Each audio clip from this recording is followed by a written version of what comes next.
কিছু কিছু অনুভূতি আসলে ভাষায় প্রকাশ করার মতন না। আমার মনে হয় যারা ভ্রমণপ্রেমী মানুষ তারা অবশ্যই সাদা পাথরের এই ঘটনাটায় অনেক বেশি মর্মাহত আছেন। ঠিক একইভাবে আমি আসলে মানতে পারছি না এই ব্যাপারটা।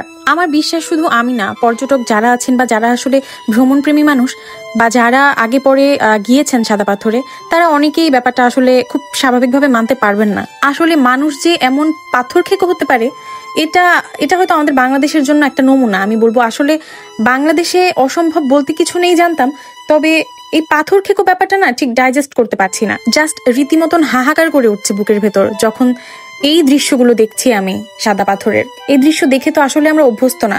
আমরা যারা সাদা পাথরে গিয়েছি আগে পরে, এটার সঙ্গে আমাদের খুব একটা ইন্টারনাল কানেকশন আছে। কিন্তু মানুষ আসলে ঠিক কতটা লোভী হতে পারে, মানে এদের মধ্যে দেশপ্রেম বলতে তো আসলে কিছু নেই, কিন্তু মানে একটা প্রাকৃতিক জিনিস বলে সেগুলো নিজের সম্পদ ভেবে এভাবে উৎখাত করাটা কি আসলে কোনো মনুষ্যত্বের কাজ?